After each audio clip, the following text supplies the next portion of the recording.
Hello all, this is NaveenPrabhu. Today we are going to look at the game which happened yesterday in round 5 of the Tata Steel tournament between Grandelius Nils and Magnus Carlsen. And Magnus has told us earlier that he wants to achieve his 2900 rating mark before the next World Championship match, which will be going to be in next 2 years. But that's not seems to be that easy to achieve that rating mark. As of now, he is the top rater in the world. Let's go into the game. The game starts with the move e4. They opt for the Sicilian defense by playing the move c5, and he develops his knight to f3 and he replaces back with knight to c6, and he plays the move d4, that is the Sicilian defense on the board, and he captures the pawn and he recaptures, and he plays the move pawn to e6, and he develops his queenside knight, and here the Magnus puts his queen on c7. Actually, Grandelius Nils actually have this position in this tournament against Rapid before the game. That is, in the game he just plays the move g4 here, but in this game he didn't go for the g4 push because he thought that Magnus has something prepared for that, because if he playing this line means that he is something prepared for this line. So Nils goes for queenside development, that is he develops his bishop to e3. Now he pushes the pawn to a3. Now Nils goes for the g4 push. Now Magnus just captured the knight on d4. He can also just develop his push his pawn and put his bishop, wait for the white knight to capture, but Magnus just captured here, and Nils captured back with his queen, and now he pushes his pawn to b5. Idea of putting his bishop to b7 to have this control on this line, because this line is wide open. As I told you earlier, if the bishop is in the open line means that is too dangerous to play. So you want to put his financiator's bishop on b7. So Nils just castled here, and Magnus just put his bishop on b7. So he got his e4 pawn by playing the move f3, and now he just doubles up the queen and rook on the same line against the king. So Nils just want to defend his c2 pawn here, because if he carelessly plays this move here, Magnus can also push this pawn to b4. Here the knight can't move, because if it moves he will just lose the game on the spot. So he will just lost the knight in this position. So Nils want to develop protect his c2 pawn here. So he puts his queen to d2. So Magnus now develops his bishop to b4, getting some time on the knight. So here Nils defends the knight with the move bishop to d4. It actually defends the knight on c3 and also attacking the pawn on g7. And you can ask that if he plays the move where the bishop is going in this position.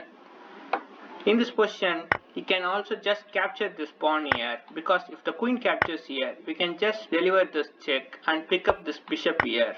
That is, we can just get the bishop here, and it is just an equalist position to play on. But in the game, Magnus decides to place the move f6. So it will protect the e5 push in this position, and Nils replaced back with the move g5 in this position. Here also Magnus can also play this move, but Nils can just put his bishop here and just continue the game in this position. It's not much to worry in this position, because if we capture here, we can also capture with the pawn. If we capture this pawn, we can deliver this check and pick up this bishop. That is an equalist position to go on. But but in the game, Magnus just placed a move h6. h6 is the new move in the game. This move doesn't play anything before the game, so they are out of the preparation, or maybe someone prepared the lines very well. Let's see the game here. Nils just captured the pawn on h6 here. Magnus captured back with this knight here.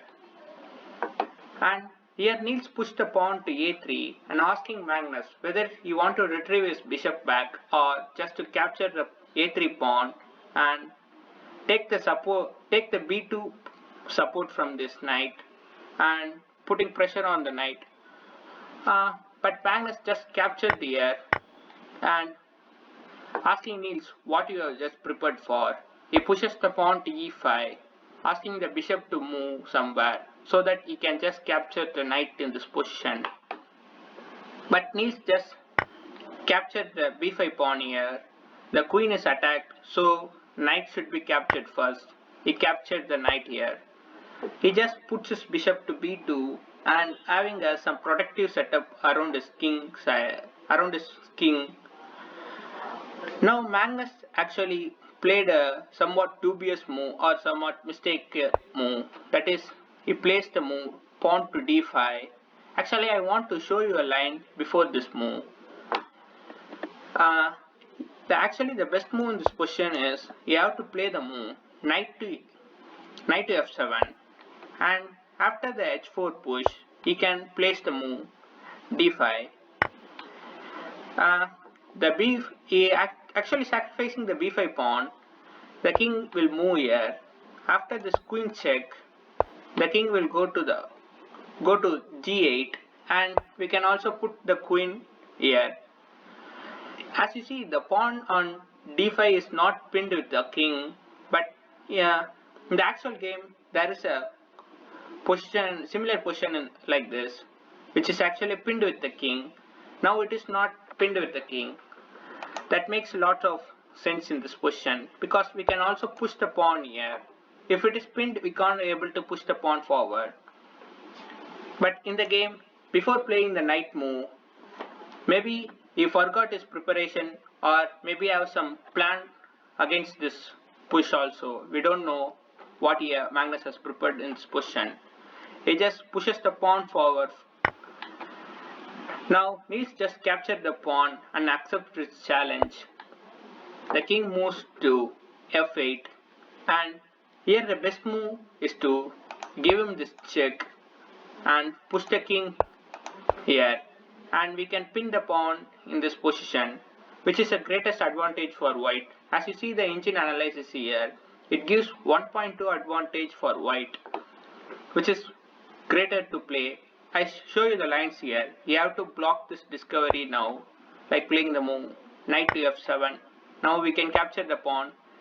You have to put the knight on d6 so that the pawn can't move forward and there is no discoveries in this position. Actually, you see, you can count the material here. Black is 2 pawn down, but he has some advantage to play on. As a human, this position is somewhat tough to play, but as an engine, it gives a plus 1.7 advantage in this position. But in the actual game, Nils didn't give this check, give the queen to b4 check. He just retrieved his bishop back. That is, he puts his bishop to a4, just guarding the c2 square. He just carried off some attacks in the c2 square, so he just guards the c2 square. Sorry about that. Now Magnus just pushes the pawn forward.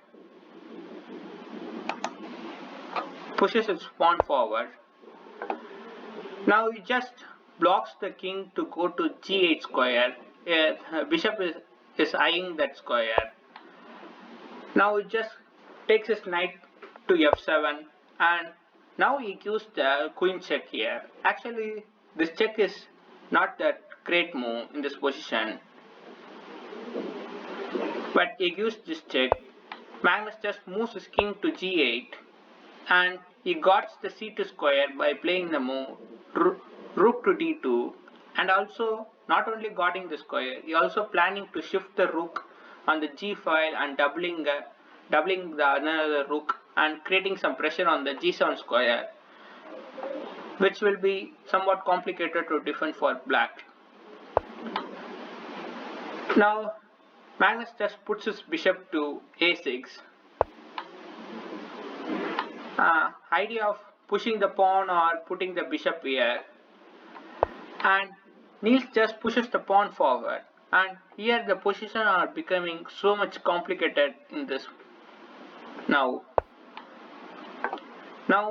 Magnus just put his rook against the queen. Here Nils put his queen to a4.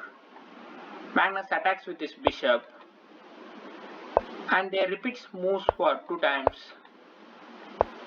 They don't go for a threefold repetition. They want to play the game. So actually in the position here, instead of playing the move bishop to a6, we can also place the move rook to h3. I will show you the lines here. This is much interesting because here he will just capture the pawn, we will capture back. And here he attacks the knight here, that is the bishop and the rook attacking. So we will capture this and he will capture back. We can put the attack here, otherwise the queen and rook will be eyeing on our knight here. So the queen moves, and we can also put the bishop on b3 as the c2 pawn is pinned to the queen here.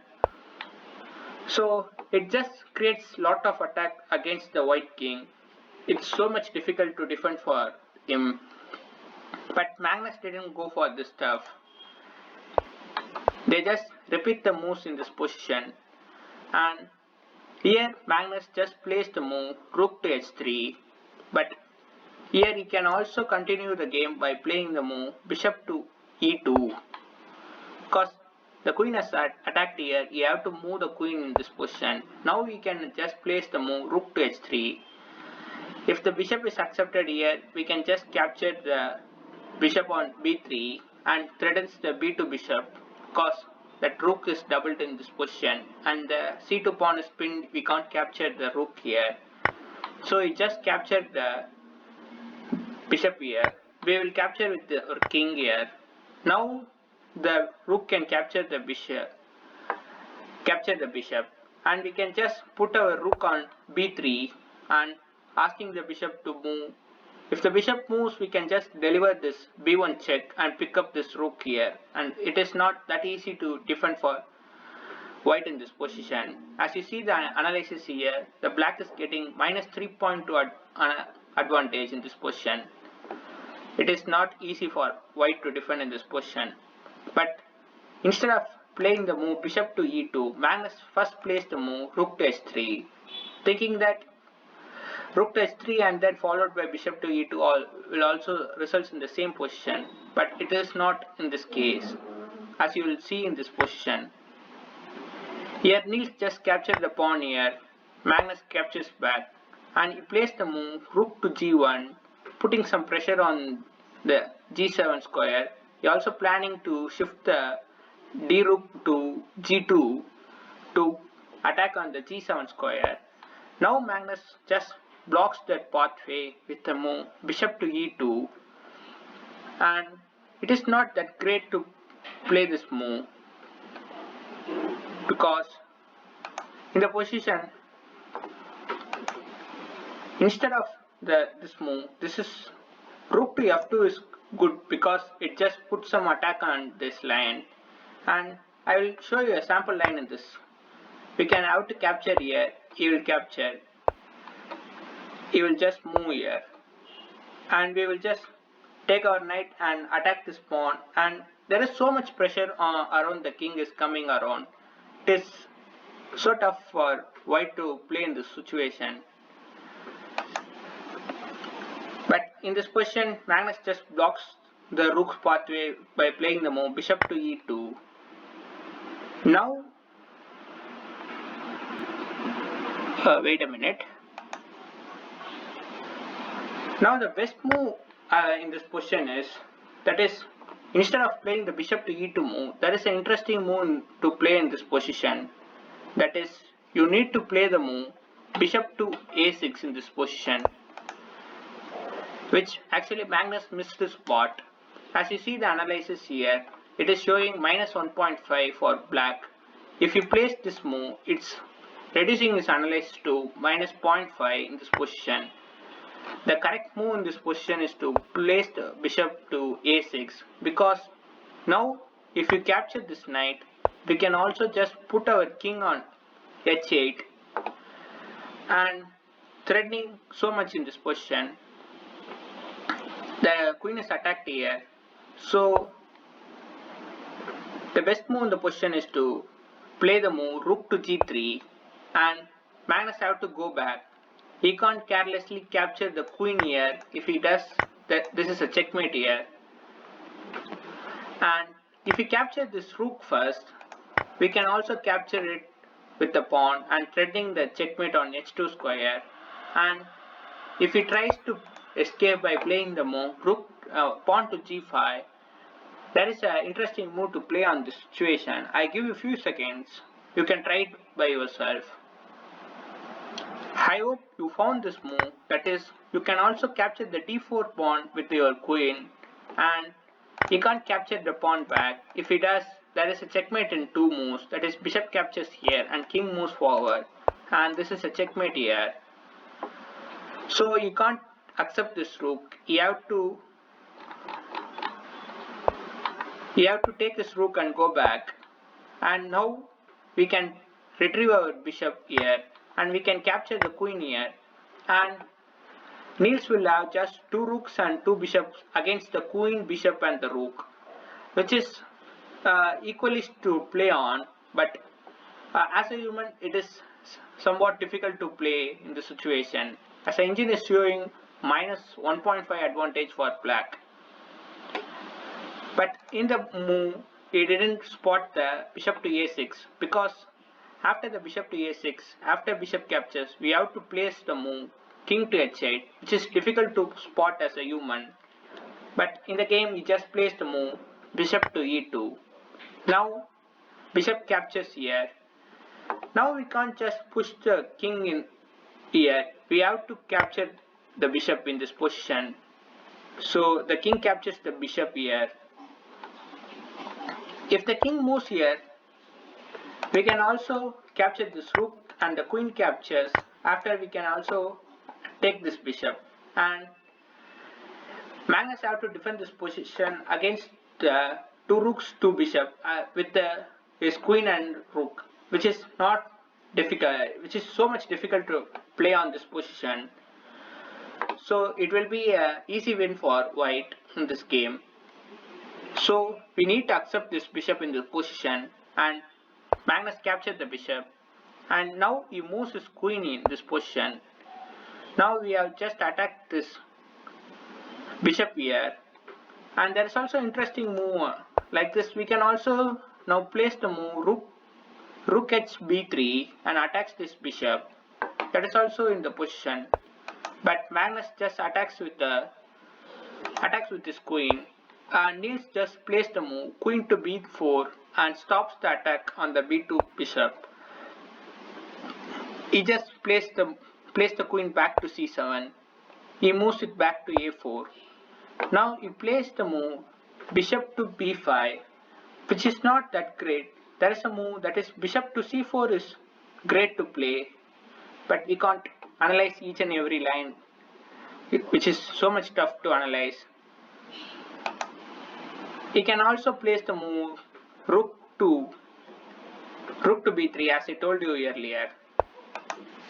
But in the position, he just placed the move bishop to b5, which allows the rook to shift over the g file and attacks the pawn on g7, leaving the queen behind.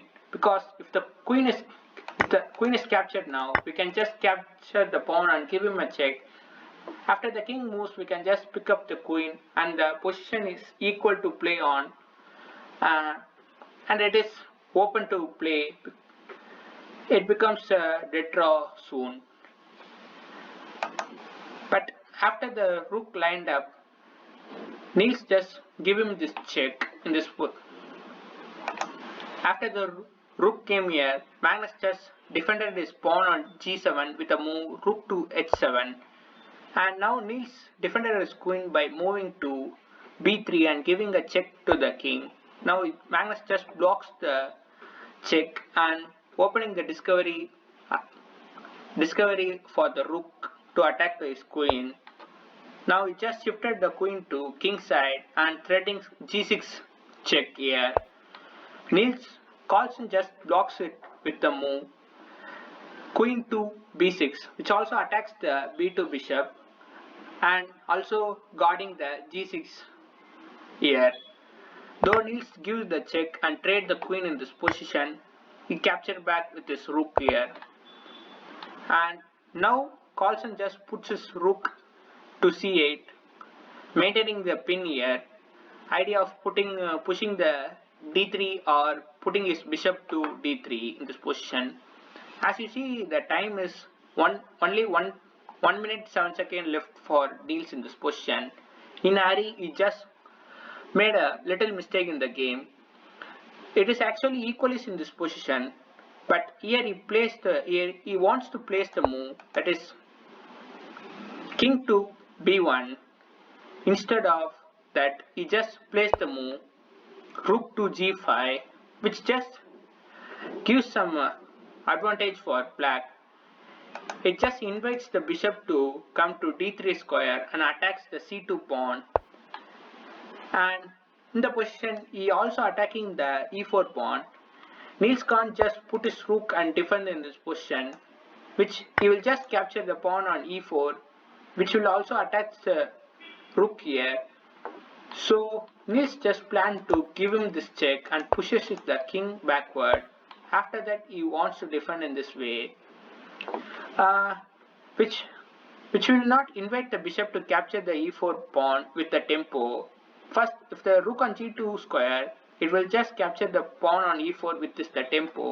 Now it is not the same case. Now Magnus just want to put another rook on the c file.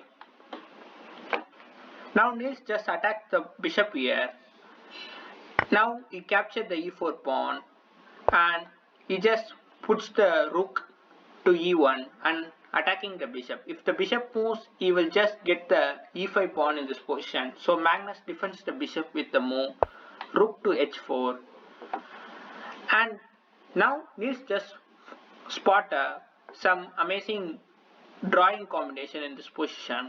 So he just placed the move pawn to a4, and here Magnus played one more somewhat mistake move in the situation, that is he puts his rook to c5, which allows Nils to play this draw combination, that is it puts his bishop to a3 and attacks the rook. If the rook goes to c7, we can just attack the rook, and after the rook moves we will just pick up the pawn on e5. Otherwise, as in the game, Magnus just goes back to c7 and allows this, that is bishop comes to e7, and there is only one move to go for the rook, because if he goes somewhere the bishop will be dropped in this situation. You have to come to g4, and after the h3 move you have to ask for a trade in this situation. We will just capture here and we can just capture this pawn, and here Magnus actually placed the move pawn to d3, and we need to block this, that is Nils block this with the move bishop to c5, and rook goes to a8 to attack the pawn on a4. Now Nils just captured the pawn here and the rook captures here, and as you see, this is a dead draw in this situation. Only one pawn on the rook. After the rook is traded, there is a pawn on the bishop of opposite class. This is a dead draw in this situation. So Magnus just captured this pawn, and Nils just asked for a rook trade in this situation. And here in this position, they agreed to a draw. I hope you enjoyed this video. If you like this video, hit the like button and keep supporting this channel. We'll see you in the next video. This is Naveen Prabhu signing off.